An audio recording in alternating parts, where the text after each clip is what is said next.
Monsieur le président, madame, monsieur le ministre, mes chers collègues, je ne vous parlerai pas de chiffres, vous le trouverez d'ailleurs dans mon rapport. Non, je suis ici pour vous parler de modèle de société. Je vais vous parler d'action. Je vais vous parler de la France de demain. La politique des territoires doit être une priorité de notre action. Elle est notre priorité.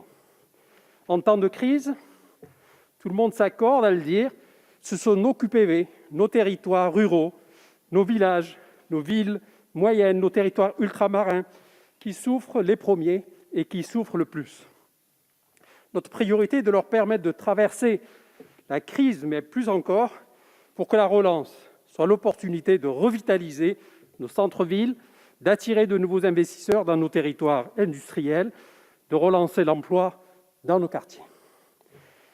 Je tiens ici et à cet instant, à cette tribune, à remercier le gouvernement et plus particulièrement, même si elle n'est pas encore là, notre ministre Nadia Hay par sa présence sur le terrain, et vous le faites aussi, madame et monsieur le ministre, et qui affiche clairement son soutien à notre tissu associatif et à nos quartiers.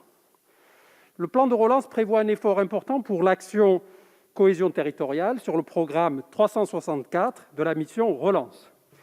C'est tout un ensemble de programmes pilotés par l'ANCT qui seront soutenus.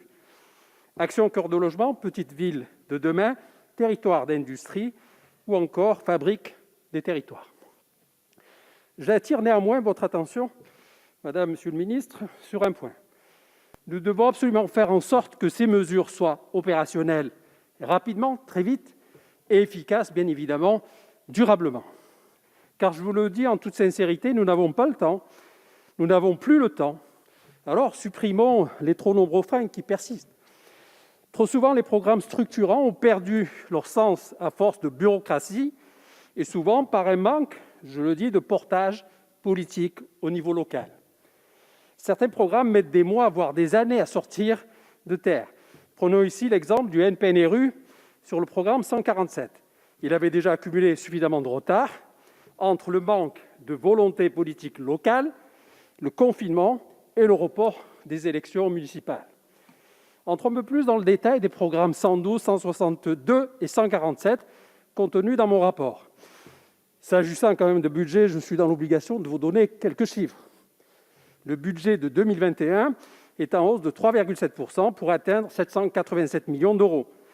Cette hausse est essentiellement portée par le programme 147, Politique de la ville, en hausse de plus de 20 millions d'euros et qui se répartit entre le dispositif Adulte Relais, dispositif en lequel je crois, en ce qu'il développe la médiation sociale dans nos quartiers.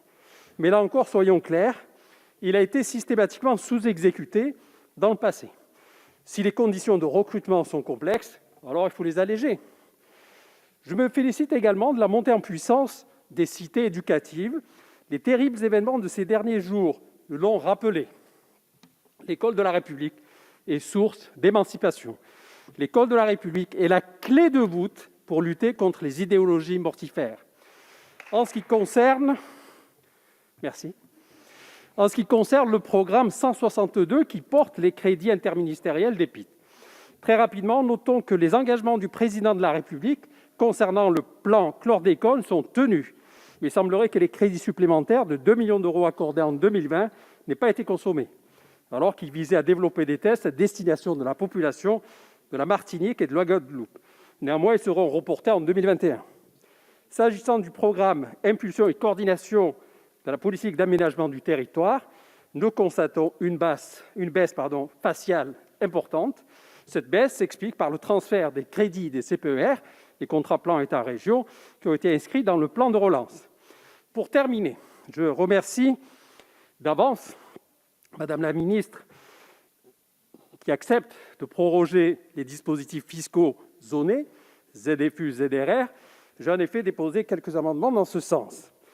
Je vous disais en préambule vouloir vous parler de modèle de société. Je persiste et je signe. J'appelle de mes voeux, depuis 2017, début de notre mandature, que la politique de la ville relève du droit et doit relever du droit commun. Je rêve de ce jour où les QPV ne seront plus des territoires à part, mais qu'ils deviennent des territoires à part entière. Merci.